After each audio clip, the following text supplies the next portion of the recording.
15 फरवरी 2019 raw की spy satellites ने अचानक अपना फोकस पाकिस्तान की एक पहाड़ी पर बने आतंकी कैंप की ओर मोड़ लिया था। आसमान के साथ साथ जमीन पर भी हलचल दिखाई दे रही थी।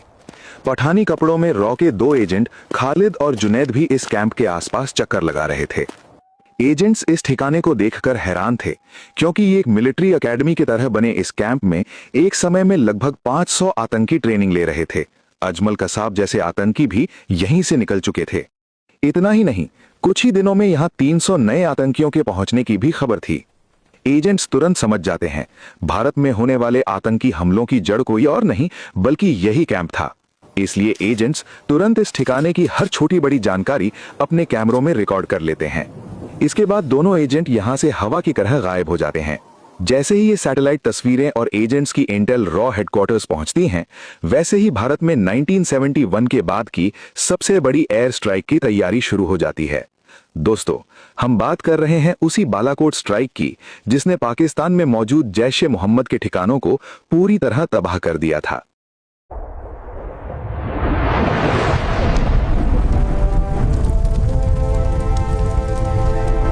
19 फरवरी 2019 करीब 4 दिनों तक सारी इंटेलिजेंस जुटाने के बाद रॉ चीफ अनिल धस्माना आधी रात में ही पीएम मोदी के आवास पहुंचते हैं। प्रधानमंत्री से मिलते ही वे कहते हैं, सर, आपके निर्देश अनुसार हमने मसूद अजहर को उसके किए की सजा देने की पूरी तैयारी कर ली है। ये सुनते ही बिना कोई भाव बदले प्रधानमंत्री उसी रात कैबिनेट कमेटी ऑन सिक्योरिटी की एक सीक्रेट बैठक बुला लेते हैं। इस बैठक में एनएसए अजीत डोभाल, रक्षा मंत्री राजनाथ सिंह और तीनों सेनाओं के प्रमुख भी मौजूद थे। मीटिंग शुरू होती है। धस्माना सबके सामने कैंप की सैटेलाइट तस्वीरें दिखाते हुए कहते हैं, ये पाकिस्तान में जैश-ए-मोहम्मद का बालाकोट में मौजूद सबसे बड़ा ट्रेनिंग कैंप है। वो आगे बताते हैं, अगर इसे नष्ट कर दिया गया तो एक ही वार में आतंकियों की गतिविधियां कम से कम 10 साल पीछे चली जाएंगी। धस्माना आगे बोल ही रहे होते हैं कि तभी आर्मी चीफ उन्हें बीच में रोकते हुए पीएम की ओर देखकर कहते हैं, सर, हम पुलवामा का बदला उरी अटैक जैसी स्ट्राइक से लेने वाले हैं, इसलिए पाकिस्तान पहले से ही हाई अलर्ट पर है। ऐसे समय पर कोई भी कदम उठाना बेहद खतरनाक साबित हो सकता है। आर्मी चीफ आगे कुछ कहने ही वाले होते हैं कि डोभाल उनकी आंखों में आंखें डालकर तेज लहजे में कहते हैं, आज हम चुप रहे तो वे हमेशा की तरह कुछ दिन बाद फिर हमारा खून बहाएंगे। इतना कहकर वे पीएम की ओर देखते हुए एक ही बात कहते हैं, हमें स्ट्राइक करनी होगी और पूरी ताकत से करनी होगी। डोभाल की ये बात सुनकर पीएम कुछ पल शांत रहते हैं। वे कमरे में मौजूद हर शख्स की ओर एक एक कर नजर डालते हैं, फिर सोचकर कहते हैं, डोभाल जी सही कह रहे हैं, पाकिस्तान में बैठे उन आतंकियों को करारा जवाब दिया जाएगा। ये सुनकर धस्माना के चेहरे पर हल्की सी मुस्कान आ जाती है। इसके बाद मीटिंग में मौजूद तीनों सेनाओं के प्रमुखों सहित बाकी अधिकारी भी अपनी अपनी राय देने लगते हैं। काफी देर तक सबकी बातें सुनने के बाद डोभाल कहते हैं, मुझे लगता है बालाकोट पर एयर स्ट्राइक सबसे असरदार विकल्प रहेगा। ये सुनकर वायुसेना प्रमुख भी डोभाल की ओर देखते हुए सहमति में सिर हिलाते हैं। अब मीटिंग खत्म होने को थी। पीएम अपनी कुर्सी से उठने लगते हैं, तभी वे वायुसेना प्रमुख से कहते हैं, मैं आपके युद्ध कौशल से भली भांति परिचित हूं। मिशन कठिन होगा, लेकिन आपको हर हाल में 140 करोड़ भारतीयों का बदला लेना है। वायुसेना प्रमुख भी जवाब देते हैं, सर, उन आतंकियों के लिए हम इस धरती को नरक बना देंगे। बैठक खत्म होते ही भारतीय वायुसेना एक ऐसे सीक्रेट ऑपरेशन की तैयारी में जुट जाती है, जिसके आगे उरी सर्जिकल स्ट्राइक भी बस एक झलक जैसी लगने वाली थी। इससे पहले जरा ये समझ लेते हैं कि इतनी जल्दबाजी में ये स्ट्राइक क्यों की जा रही थी। आखिर जैश-ए-मोहम्मद ने ऐसा क्या किया था कि आज उसके आतंकियों को ऐसे अंजाम का सामना करना पड़ने वाला था। दरअसल 14 फरवरी 2019 को 78 ट्रकों में लगभग 2500 सीआरपीएफ जवान जम्मू से श्रीनगर की ओर जा रहे थे। गाने गाते, आपस में बातें करते हुए हमारे ये जवान नेशनल हाईवे नंबर 44 पर आगे बढ़ रहे थे। उन्हें चले अभी करीब 15 मिनट ही हुए थे कि तभी एक कार अचानक काफिले की तरफ आती दिखाई देती है। जवान कुछ समझ पाते उससे पहले ही करीब 300 किलो विस्फोटक से भरी गाड़ी काफिले के एक ट्रक से टकरा जाती है। अगले ही पल जोरदार धमाका होता है और देखते ही देखते हमारे 40 जवान वीर गति को प्राप्त हो जाते हैं, जबकि कई अन्य गंभीर रूप से घायल हो जाते हैं। हमले के तुरंत बाद इसकी जिम्मेदारी पाकिस्तान में बैठे आतंकी संगठन जैश-ए-मोहम्मद ने ली, जिसका सरगना मसूद अजहर था। 20 फरवरी 2019 को प्रधानमंत्री से हरी झंडी मिलते ही वायुसेना मिशन की तैयारी में जुट जाती है। लेकिन ये मिशन योजना से कहीं ज्यादा कठिन साबित होने वाला था। भारत पुलवामा का कड़ा जवाब दे सकता है और शायद दोबारा सर्जिकल स्ट्राइक करे, इस डर में पाकिस्तान ने अपनी फौजें सीमा पर तैनात कर दी थीं। रॉ ने भी इनपुट दिया था कि आईएसआई का नेटवर्क भारत में सक्रिय हो चुका है। ऐसे में इस मिशन की सफलता पूरी तरह एलिमेंट ऑफ सरप्राइज पर निर्भर थी। इसी वजह से शुरुआत में पूरा प्लान सिर्फ स्ट्राइक करने वाले पायलटों को ही बताया गया था। सब कुछ नॉर्मल दिखे, इसलिए 20 से 24 फरवरी तक बेंगलुरु में होने वाला एयर शो भी तय समय के अनुसार चलता रहा। दुनिया का ध्यान एयर शो पर था, जबकि ग्वालियर एयरबेस पर चुपचाप बड़ी कार्रवाई की तैयारी हो रही थी। पाकिस्तान को ग्वालियर बेस पर बढ़ती हलचल पर शक न हो, इसलिए वहां एक नियमित निरीक्षण का बहाना बनाया गया। साथ ही कश्मीर क्षेत्र में भी लड़ाकू विमानों की रोजाना उड़ानें जारी रखी गईं, ताकि स्ट्राइक वाले दिन किसी भी अचानक हुई हलचल का शक न हो। आईएसआई के मुखबिर भारतीय वायुसेना की गतिविधियों पर नजर रखे हुए थे, इसलिए वायुसेना प्रमुख भी अपनी दिनचर्या सामान्य ही रखते रहे। कभी एयर शो में शामिल होते तो कभी किसी अधिकारी की फेयरवेल पार्टी में नजर आते। सब कुछ नॉर्मल लग रहा था, लेकिन असल प्लान पूरी तरह सीक्रेट रखा गया था, ताकि आतंकियों की जिंदगी से हमेशा के लिए रोशनी छीन ली जाए। मगर उन्हें यह अंदाजा नहीं था कि स्ट्राइक के बाद एक नया खतरा उनका इंतजार कर रहा था। ऐसा खतरा जो पूरे देश की चिंता बढ़ाने वाला था। 26 फरवरी 2019 आधी रात को वायुसेना चीफ दिल्ली में अपने आवास लौटते हैं और स्ट्राइक को मॉनिटर करना शुरू कर देते हैं। उस रात दिल्ली में बारिश हो रही थी और उन्हें यही डर सता रहा था कि कहीं बालाकोट में भी बारिश न हो जाए, वरना सारी तैयारी बेकार हो सकती थी। लेकिन हालात जैसे आतंकियों को सजा दिलाने के ही पक्ष में थे।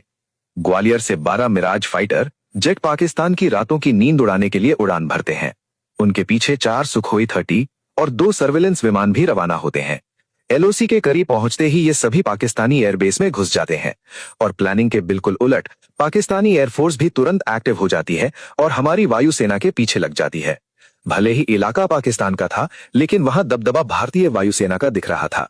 इसी बीच 2 सुखोई बालाकोट से कई किलोमीटर दूर बहावलपुर की दिशा में मुड़ जाते हैं और पाकिस्तानी एयरफोर्स उनके पीछे पीछे दौड़ पड़ती है। इधर पाकिस्तानी एयरफोर्स का ध्यान भटकता है और उधर रात करीब 3 बजे एलओसी से लगभग 50 किलोमीटर अंदर पाकिस्तानी जमीन पर हमारी वायुसेना आग बरसा देती है। एक के बाद एक ये 12 लड़ाकू विमान पुलवामा में हमारे जवानों को शहीद कर चैन की सांस लेने वाले आतंकियों पर हमला करते हैं। कुल 5 बम पूरे कैंप पर गिराए जाते हैं। इन बमों की खासियत ये थी कि ये पहले बिल्डिंग की छत में छेद करते हैं और फिर अंदर जाकर ब्लास्ट करते हैं। इसी वजह से इस स्ट्राइक में आतंकियों के ठिकानों के अलावा और किसी का नुकसान नहीं होता है। सबसे पहला बम मेन बिल्डिंग पर गिरता है, दूसरा उस हॉस्टल में जहां ट्रेनिंग लेने वाले आतंकी ठहरे थे, और तीसरा एक छोटी इमारत पर। 2 बम अपने निशाने से चूक भी जाते हैं। कुछ ही पलों में धमाकों की आवाज आसमान में गूंजने लगती है और जैश-ए मोहम्मद का ये बड़ा कैंप राख में बदल जाता है। भारत को मिटाने की धमकी देने वाला मसूद अजहर हाथ मलता रह जाता है। मिशन की खबर तुरंत वायुसेना प्रमुख से होते हुए पीएम तक पहुंचा दी जाती है और 12 दिन बाद पाकिस्तान को एक सख्त जवाब मिल जाता है और हमारे 40 शहीदों को सच्ची श्रद्धांजलि मिल जाती है। फरवरी 2019 अब तक पूरी दुनिया देख चुकी थी कि भारत पर हमला करने के बाद पाकिस्तान को कैसी जवाबी कार्रवाई का सामना करना पड़ा था और आतंकियों को पनाह देने के लिए अंतर्राष्ट्रीय ध्यान जा चुका था। भारत पहले से ही सतर्क था कि पाकिस्तान कोई कदम उठा सकता है, इसलिए एलओसी के पास रडार और लड़ाकू विमान हाई अलर्ट पर रखे गए थे। साथ ही सेना और नौसेना को भी किसी जवाबी हालात के लिए तैयार रहने के निर्देश थे। जैसा अंदेशा था वैसा ही हुआ। सुबह करीब 10 बजे पाकिस्तान अपने F-16 लड़ाकू विमानों के साथ एलओसी पार कर जाते हैं। उनकी सोच भारतीय सैन्य ठिकानों को निशाना बनाने की थी और वे उस दिशा में बढ़ते भी हैं। तभी आसमान में भारतीय वायुसेना के विमान उन्हें रोकने के लिए सामने आ जाते हैं। अपने आप को भारतीय विमानों से घिरा देख पाकिस्तानी पायलटों की हालत खराब हो जाती है और वे जल्दबाजी में अपने हथियार खाली इलाकों में गिराकर वापस मुड़ने की कोशिश करते हैं। भारतीय वायुसेना की तेज प्रतिक्रिया देख वे पाकिस्तान की ओर भागने लगते हैं, लेकिन भारतीय वायुसेना उनके पीछे डटी रहती है। इसी दौरान MiG-21 उड़ा रहे हमारे पायलट अभिनंदन वर्धमान दुश्मन विमानों का पीछा करते हुए एलओसी पार कर जाते हैं। हालात तेजी से बदलते हैं और हवाई मुकाबला और तीखा हो जाता है। इसी बीच एक मिसाइल अभिनंदन के जेट को लग जाता है। स्थिति बिगड़ती देख वे जेट से बाहर निकल जाते हैं और पैराशूट के सहारे नीचे उतरते हैं। जमीन पर पहुंचते ही वे खुद को भीड़ से घिरा पाते हैं। असल में वो पाकिस्तान की धरती पर उतर चुके थे। लोगों की ये भीड़ घूरते हुए अभिनंदन की ओर बढ़ने लगती है। तभी उनमें से एक आदमी चिल्लाता है, इसकी बाजू पर इंडियन झंडा है, मारो इसे। इतना सुनते ही भीड़ अभिनंदन की तरफ टूट पड़ती है। फिर भी जरा सा भी न घबराते हुए ये देश का रक्षक खुद को संभाले रखता है और अपनी पिस्तौल से हवा में फायर करता है। कुछ ही देर में भीड़ हावी हो जाती है, लेकिन तब तक ये खबर पाकिस्तानी आर्मी तक भी पहुंच चुकी थी और वे तुरंत मौके पर आ जाते हैं। पाकिस्तानी आर्मी अभिनंदन को अपने कब्जे में ले लेती है। उधर ये खबर भारत के प्रधानमंत्री तक भी पहुंच जाती है। प्रधानमंत्री तुरंत रॉ चीफ धस्माना को बुलाते हैं और सख्त लहजे में कहते हैं, अब तक पाकिस्तान हमें न्यूक्लियर वॉर की धमकियां देता आया है और भारत हमेशा जंग को टालता आया है। वे संदेश भिजवाने को कहते हैं कि अगर भारतीय सैनिक को जरा भी नुकसान पहुंचाया तो भारत के हथियार सिर्फ दिखावे के लिए नहीं बने हैं। 28 फरवरी की सुबह सीक्रेट लाइन पर धस्माना और आईएसआई चीफ के बीच बातचीत होती है। धस्माना साफ शब्दों में समझा देते हैं कि अभिनंदन को जरा भी नुकसान पहुंचा तो इसके परिणाम बेहद गंभीर होंगे और इसकी पूरी जिम्मेदारी पाकिस्तान की होगी। इतना ही नहीं, राजस्थान में तैनात पृथ्वी मिसाइलों को भी रेडी टू फायर पोजीशन में रखा जाता है और उनका मुंह इस्लामाबाद की ओर मोड़ दिया जाता है। हाल ही में हुई बालाकोट स्ट्राइक देख पाकिस्तान समझ चुका था कि इस बार भारत पीछे हटने वाला नहीं है।